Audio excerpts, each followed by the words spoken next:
In the quiet suburbs of Frederick, Maryland, sits a sprawling 1,200-acre military base, fenced, guarded, and wrapped in secrecy. This is Fort Detrick, the command center for America's biological defense program. It's home to the U.S. Army Medical Research Institute of Infectious Diseases, or USAMRIID. It's a place built to shield the country from the world's most dangerous pathogens.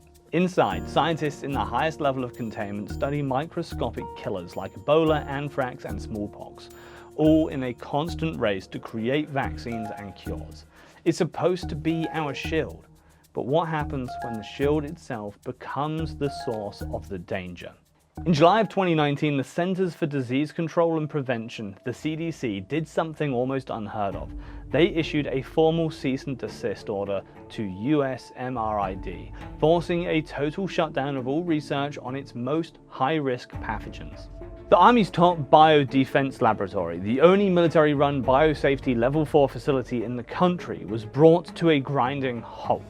The official story given to the public was a problem with a wastewater decontamination system, but the full unredacted details of the CDC's inspection were kept under wraps, hidden behind the justification of national security. So what was going on inside that was so serious the government had to shut down its own premier biodefense lab? And that leads to the more chilling question that's been hanging in the air ever since. What if something wasn't contained?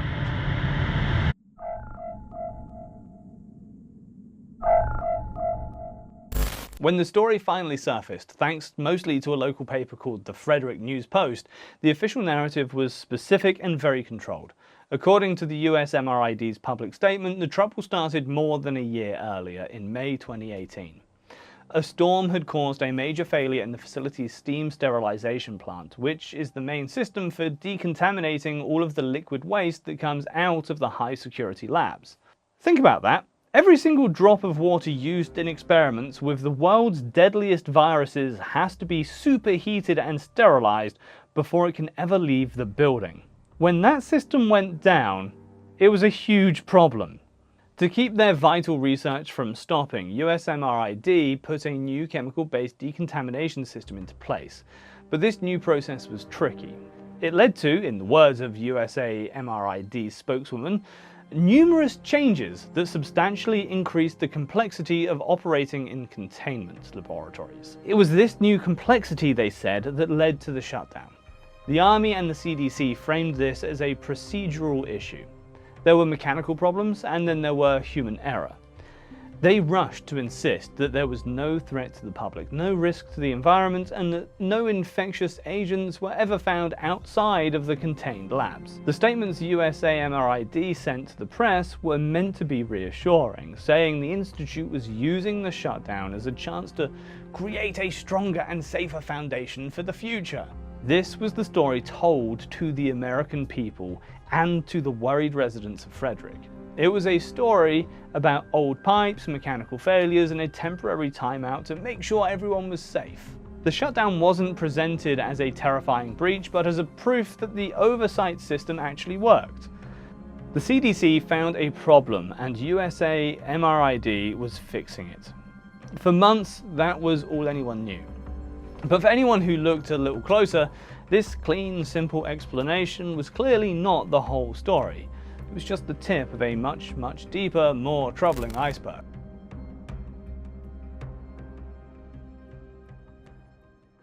The first thing that didn't add up was the secrecy itself. The shutdown order came down in July 2019, but the public didn't hear a peep about it until August. And even then, it was only from local news. There were no big press conferences or official releases from the CDC or the Army when it happened. For a place as important as USAMRIID, that quiet was strange. Maryland Senator Chris Van Hollen even wrote a letter to the Army Secretary, saying he was disappointed to learn about it through press reports rather than from the Army directly. The excuses for the silence was national security. It's a powerful phrase that can stop any line of questioning, and it was used to block the release of the CDC's full inspection report. But this immediately raised a pretty obvious question. If the problem was just a broken wastewater system, why was it a national security issue? Leaky pipes, even really complicated ones, aren't normally classified. This hinted that the inspectors had stumbled onto something much more serious. And they had. Through Freedom of Information Act requests from journalists, heavily redacted versions of the CDC's report slowly started to come to light. The document showed that the inspectors were worried about a lot more than just wastewater. The CDC listed 6 violations, and some were severe. The real problem wasn't just the machinery, it was the people. One of the most stunning findings described someone entering a room multiple times without proper respirator gear, while a necropsy, an animal autopsy, was being done on a primate that had been infected with a select agent.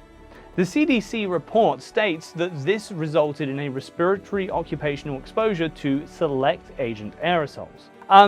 In plain English, a worker was directly exposed to one of the world's most dangerous germs while breathing it in. Another violation showed that staff had propped open a door to a high containment lab while they were removing large amounts of biohazardous waste, a shortcut that increased the risk of contaminated air from the room escaping. Other findings pointed to a systematic failure to make sure the staff followed basic safety rules, a failure to keep an accurate inventory of dangerous pathogens, and a failure to protect against unauthorized access. This wasn't a story about a faulty sterilizer anymore. This was a story about the breakdown of a human system that's supposed to keep these nightmare germs locked away. The wastewater issue was the convenient public excuse, but the reality, buried in those redacted reports, was one of repeated serious failures. And for anyone who knew the history of Fort Detrick, check out our other video on that if you don't already, this kind of thing felt disturbingly familiar.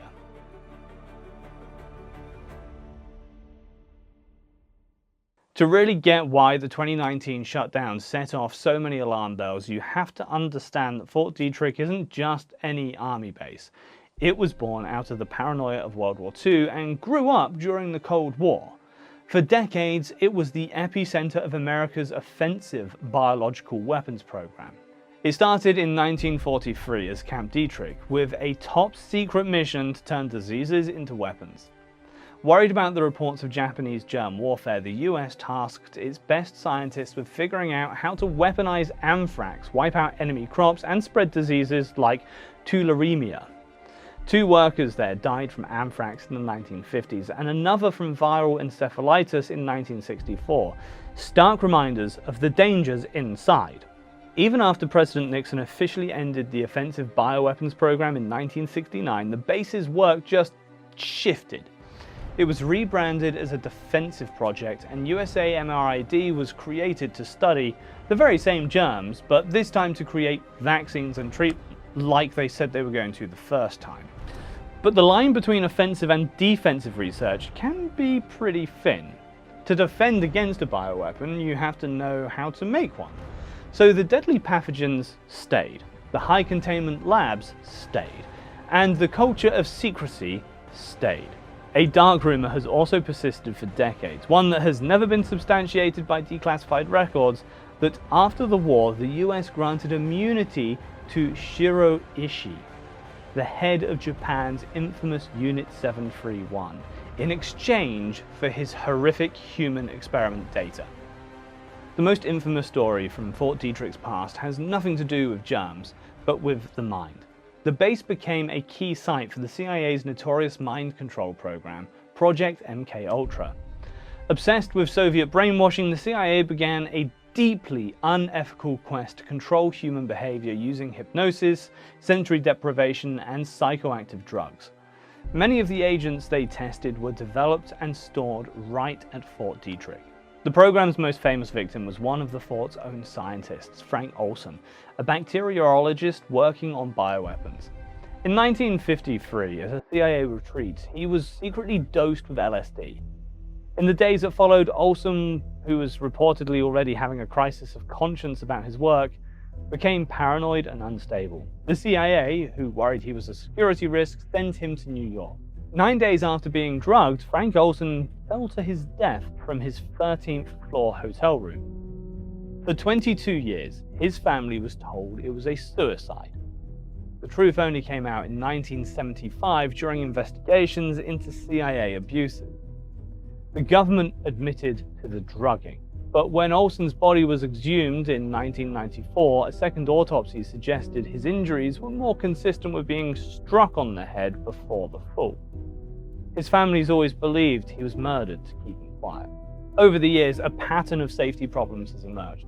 In 2004, an Army investigation into anthrax contamination blames cavalier attitudes for a safety breach. During the 2001 anthrax letter attack that killed 5 people, the FBI investigation famously focused for years on a scientist at USAMRIID, Bruce Ivins, who took his own life before any charges were filed. While the FBI expressed confidence in its case, it was never tested in court, and many scientists and journalists have since raised serious questions about the evidence. This wasn't just a Fort Detrick problem either. A CDC report covering labs across the country from 2008 to 2012 documented over 1,000 incidents involving the loss or release of dangerous pathogens. This history is the essential backdrop for 2019. The secrecy, the incomplete answer. It all happened at a place with a very long and very troubled past. So let's put the pieces of the 2019 puzzle together. What was actually going on inside Fort Detrick? First, let's be clear about the stakes. The CDC shutdown order specifically mentioned select agents and toxins. This is the official list of germs and poisons that pose a severe threat to public health. USAMRIID is a library of these nightmares. Their freezers hold Ebola, the plague, anthrax, ricin, even smallpox. They also do research on coronaviruses like SARS and MERS. These materials are incredibly dangerous if they fell into the wrong hands, or even worse, if they got out. Let's go back to the CDC's findings, because they paint a picture of a disturbing culture. The worker exposed to aerosolized pathogens is the most shocking example, but the report also cited the facility's failure to follow local procedures and lack of periodic recertification training for workers. In a place where one mistake could be a catastrophe, basic safety training wasn't being kept up. This points to a mindset problem, not just a mechanical one. It suggests a dangerous level of complacency had crept in. For the people living in Frederick, Maryland, Fort Detrick is both a major employer and a constant source of anxiety. For decades, activists have raised concerns about a potential cancer cluster in the area, possibly linked to hazardous materials that the base has dumped into unlined pits for years. While state health officials say they haven't found a definitive statistical link, the fear in the community is very real. The secrecy around the 2019 shutdown only poured gasoline on those fears. This lack of transparency created a vacuum, and that's where speculation began to fester. For instance, around the time of the shutdown, a severe respiratory illness broke out in the retirement community about an hour's drive away. To be clear, no official link has ever been made between these two events. But for a nervous public that was being given no real answers, the timing alone was enough to fuel frightening theories. This brings us to the question at the heart of the whole mystery, the one that grew out of the silence and the secrecy. Could pathogens have gone missing? Officials have always adamantly and unequivocally said no, that no pathogens ever left containment. A USAMRIID spokesperson stated clearly that there was no risk to the public. But the official story seems to contradict itself. The CDC's own report cited a failure to maintain an accurate inventory for select agents. And that raises a very logical question. If your inventory records aren't accurate, how can you be certain nothing's missing? This is the logical gap where public trust disappears and theories begin to grow. Without full, verifiable transparency, the public is left to connect the dots themselves. A history of secrecy, a documented breakdown in safety, confirmed exposures inside the lab, and a government that refuses to show its work. The missing pathogens theory persists not because there's proof of it, but because the official explanation doesn't fully add up.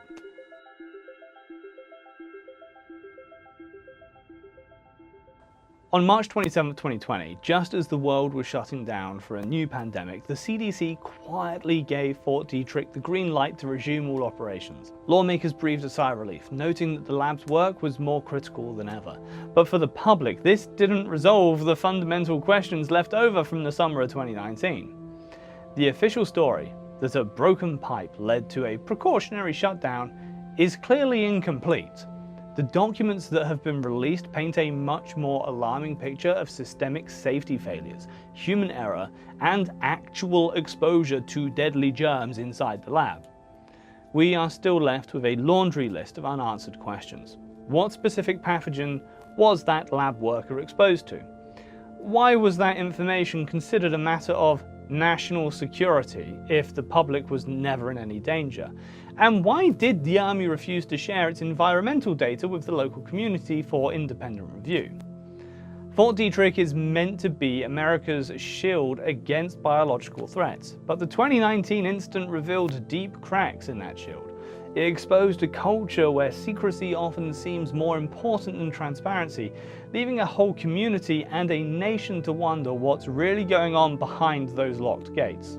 The mystery isn't just about what might have happened in 2019, it's about the very nature of an institution that operates at the dark crossroads of public health and national security, and the secrets it might still be hiding today. The story of Fort Detrick is a powerful reminder that when the stakes are this high, transparency isn't a bonus, it's essential for safety. The questions from the 2019 shutdown still need some real answers. What are your theories? Do you buy the official story? Or do the historical patterns and redacted reports point to something else? Let us know what you think in the comments down below. Of course, if you enjoyed this video, make sure you subscribe and drop us a like, and I will see you in the next one. Until then, check out this video right here.